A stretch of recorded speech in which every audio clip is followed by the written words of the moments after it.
हे नमस्कारम, Jai Hind to all of you. This is advocate doctor AP Singh. आज का जो सेशन है बेटा, वो हर लॉ स्टूडेंट, हर फ्रेश लॉ ग्रेजुएट और हर एआईबी एस्पिरेंट के कैरियर को डायरेक्टली इफेक्ट कर सकता है। आप पढ़िए मैंने क्या लिखा। मैंने कहा कि भाई एआईबी तो क्लियर हो जाएगा, लेकिन वकालत कैसे चलेगी? क्योंकि सच ये है कि एलएलबी डिग्री मिल सकती है, एआईबी क्लियर हो सकता है, एनरोलमेंट भी हो सकता है, लेकिन फिर भी कई लोग प्रोफेशन छोड़ देते हैं, कई लोग स्ट्रगल करते रहते हैं और कुछ लोग बेटा एक्स्ट्रा ऑर्डिनरी एडवोकेट बन जाते हैं। तो सवाल ये है कि डिफरेंस कहां है कि कुछ तो सफल हो जा रहे हैं एआईबी के बाद, कुछ नहीं हो रहे हैं। और यही है आज का फंडामेंटल क्वेश्चन कि भाई एआईबी क्या देता है, एआईबी क्या नहीं देता है, और एआईबी क्लियर करने के बाद वकालत कैसे चलेगी। मैंने आपके लिए क्या लिखा, आप इसे ध्यानपूर्वक पढ़ें। मैंने कहा भाई एआईबी क्या देता है और क्या नहीं देता है। अगर सबसे पहले मैं बात करूं कि जिन बच्चों का एआईबी निकल गया है, एआईबी क्लियर करने के बाद आपको मिलता है सर्टिफिकेट ऑफ प्रैक्टिस, ठीक बात, legal right to practice, professional recognition, court में अपीयरेंस का अधिकार। ये चार विषय ऐसे हैं जैसे ही आपने एआईबी क्वालिफाई की आपको मिल गया। लेकिन दूसरा जो महत्वपूर्ण विषय है, एआईबी क्या नहीं देता, what doesn't give you. AIB की अगर मैं बात करूं, भैया एआईबी क्लाइंट नहीं देता, एआईबी कोर्ट कॉन्फिडेंस नहीं देता है, एआईबी ड्राफ्टिंग नहीं देता, एआईबी स्किल नहीं सिखाता, एआईबी आर्गुमेंट स्किल नहीं सिखाता, एआईबी रेपुटेशन नहीं देता, इनकम नहीं देता, क्योंकि ये सब आपको खुद डेवलप करना होता है। तो जो सबसे महत्वपूर्ण विषय है, जो मेरा अनुभव है, जो आपको सीखना चाहिए कि भाई जिन बच्चों ने एआईबी पास की उनको एक लाइसेंस मिल गया, लेकिन एआईबी लाइसेंस है, एडवोकेसी स्किल है बेटा। और लाइसेंस और स्किल में उतना ही डिफरेंस है जितना मैं कहूं ड्राइविंग लाइसेंस में है और फॉर्मूला 1 ड्राइवर में। कि ड्राइविंग लाइसेंस मिलने का मतलब नहीं है कि आपने बहुत बढ़िया ड्राइविंग सीख ली है, वो ठीक है, एक अनुमति है। तो हमें यह सीखना है कि जब हम लॉ कॉलेज में रहते हैं, जब हम कोर्ट रूम में प्रैक्टिस करते हैं, तो उन दोनों ही विषयों में क्या अंतर है, लॉ कॉलेज हमें क्या सिखा रहा है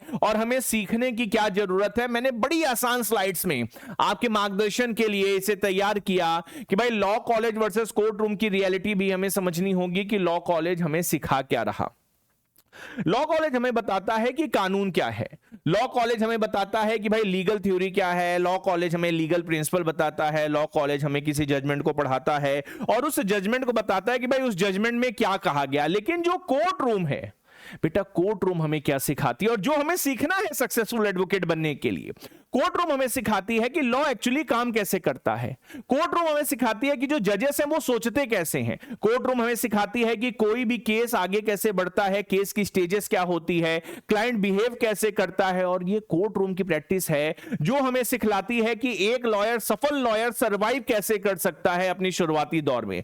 तो जो सबसे बड़ा गैप है कि लॉ कॉलेज हमें यह सिखा रहा है व्हाट शुड हैपन, लेकिन जो कोर्ट रूम की प्रैक्टिस है बेटा वो बताती है व्हाट एक्चुअली हैपन। और यही गैप है जो ज्यादातर जो फ्रेश एडवोकेट्स हैं उन्हें सबसे ज्यादा शॉक देता है, उन्हें सबसे ज्यादा परेशान करता है। चलिए मैं आगे बढ़ता हूं। मैं आपको यह बताना चाहता हूं कि जो लिटिगेशन है उसकी रियलिटी क्या है। Part number 4, the reality of litigation. सबसे महत्वपूर्ण रियलिटी जो आपको समझनी होगी, nobody page you for your degree. आपके पास कहीं से भी कितनी भी बढ़िया डिग्री क्यों ना हो बेटा, आपको कोई आपकी डिग्री के लिए नहीं पैसा देने वाला। क्लाइंट आपसे कभी नहीं पूछता है सर आपने जूरिस्प्रूडेंस में कितने मार्क्स पाए। क्लाइंट ये पूछता है सर बेल होगी कि नहीं, क्लाइंट ये पूछता है स्टे मिलेगा कि नहीं। क्लाइंट जीतने के चांसेस पर बात करता है क्योंकि क्लाइंट हमेशा रिजल्ट ओरिएंटेड होता है। तो ये रियलिटी ऑफ लिटिगेशन है कि हमने कितना भी अच्छा लॉ कॉलेज में क्यों ना किया, हमें खुद को साबित करना होगा, हमें स्किलफुल बनना होगा। Reality number 2, initial years are difficult. जो शुरुआती साल हैं प्रैक्टिस के बेटा, निश्चित तौर पर वो बहुत डिफिकल्ट होते हैं। भाई सोशल मीडिया में लिटिगेशन को इतना ग्लैमरस दिखाया जा रहा है कि हर बच्चे को यह लगता है कि अरे भैया काला कोट पहने और एकदम ग्लैमरस लाइफ शुरू हो गई। नहीं, आपको घंटों कोर्ट में खड़े होकर इंतजार करना पड़ता है, बहुत लो स्टाइपेंड मिलता है, आपको एक ही मामले में बार बार कोर्ट जाना पड़ता है, आपको कंटिन्यूअस लर्निंग करनी है। कई जूनियर्स बेटा पहले कुछ सालों तक केवल सरवाइव कर पाते हैं, लेकिन ये वही फेज है जो उनके लिए फाउंडेशन बनती है। तो ये दूसरी रियलिटी आपको हमेशा समझनी है। Reality number 3, court reward skill. Court हमेशा आपकी स्किल को रिवॉर्ड करती है। क्यों, मानते हो कि नहीं मानते हो?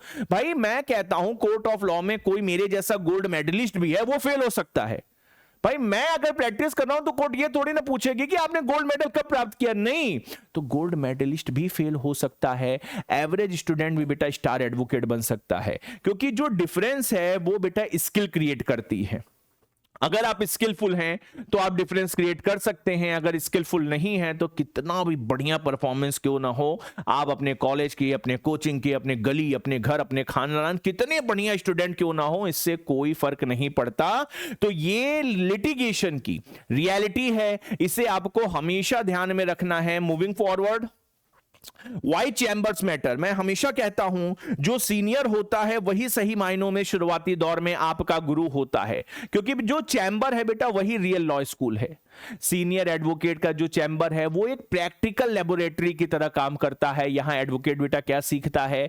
एडवोकेट सीनियर के चैम्बर में ड्राफ्टिंग सीखता है, फाइलिंग सीखता है, रिसर्च सीखता है, स्ट्रेटजी सीखता है, क्लाइंट को कैसे मैनेज किया जाए उसे सीखता है, कोर्ट के स्टाफ को कैसे मैनेज किया जाए उसे भी सीखता है, जो कोर्ट की बेसिक क्राफ्टिंग है उसे सीखता है। इसीलिए ऑलमोस्ट एवरी सक्सेसफुल लिटिगेटर बेटा चैम्बर लर्निंग की इंपॉर्टेंस को बताता है। आप किसी से अगर आप पूछ लें तो वहां जूनियर ऑब्जर्व क्या करता है, तो वहां जूनियर ये ऑब्जर्व करता है कि यार मेरा सीनियर 500 पन्ने की फाइल कैसे मिनटों में पढ़ ले रहा है, मेरे जो सीनियर हैं वो किस तरीके से क्लाइंट से बात कर रहे हैं, मेरे जो सीनियर हैं वो किस तरीके से क्लाइंट के अंदर कॉन्फिडेंस को बिल्ड कर रहे हैं कि क्लाइंट उनसे मिलते ही कहता है अरे नहीं भाई ये वकील साहब बढ़िया हैं, इन्हीं के साथ हम आगे बढ़ेंगे। मेरे सीनियर कैसे पिटीशन को ड्राफ्ट कर रहे हैं, कैसे फैक्ट्स को लीगली रेलिवेंट बनाने की कोशिश कर रहे हैं, किस तरीके से वो आर्ग्यू कर रहे हैं, किस तरीके से जजेस के बैक टू बैक सवालों का जवाब दे रहे हैं, क्योंकि भैया ये ऑब्जर्वेशन तो हमें किताब में मिल ही नहीं सकती, ये ऑब्जर्वेशन तो हमें लॉ फैकल्टी में मिल ही नहीं सकती, और ये ऑब्जर्वेशन बेटा प्राइसलेस होती है।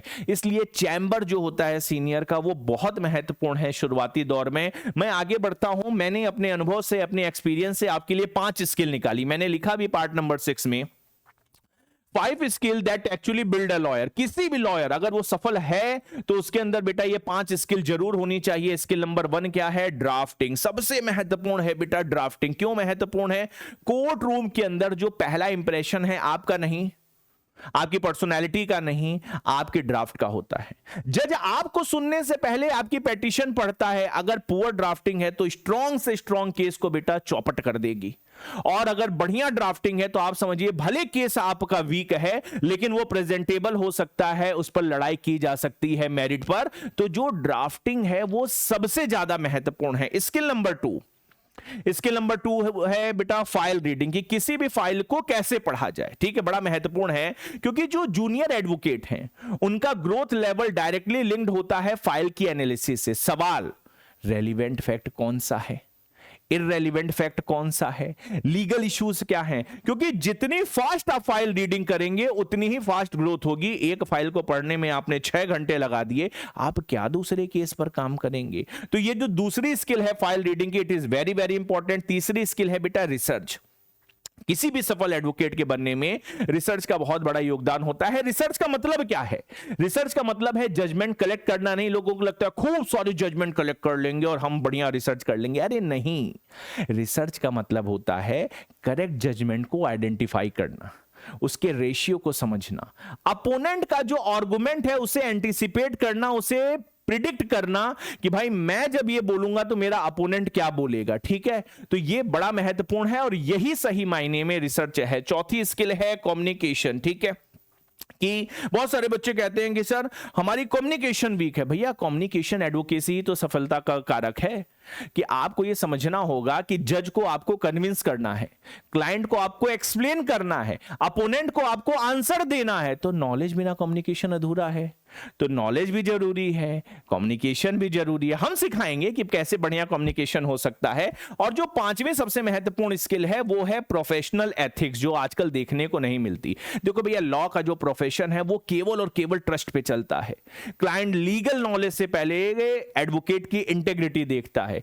एक बार अगर रेपुटेशन आपकी बन गई, कैरियर ग्रो करेगा। फिर आपका एक बार रेपुटेशन किसी भी केस से अगर खराब हो गई तो रिकवरी बहुत ही डिफिकल्ट होती है। इसलिए प्रोफेशनल एथिक्स को लेकर आपको बिल्कुल शुरू से बहुत ही ज्यादा कॉशियस रहना है कि मेरी इंटीग्रिटी क्लाइंट के सामने, बार के सामने, बेंच के सामने क्या है। तो ये 5 ऐसी स्किल है जो आपके अंदर जरूर होनी चाहिए, जिस पर आपको काम करना चाहिए। फिर मैंने लिखा भैया final thought, the fundamental question, AIB exam clear हो जाएगा लेकिन वकालत कैसे चलेगी। ये बड़ा फंडामेंटल क्वेश्चन है कि चलो भैया AIB जिनका नहीं क्लियर हो, कहने सर AIB तो हो जाएगा, सर वकालत कैसे चलेगी। मैं कहता हूं AIB क्लियर करना अचीवमेंट है, लेकिन AIB क्लियर करना डेस्टिनेशन नहीं है, वो केवल एक एंट्री गेट है। Court room, senior chamber, client meeting, drafting और लीगल रिसर्च, ये सब मिलकर बेटा एक सफल एडवोकेट को जन्म देते हैं।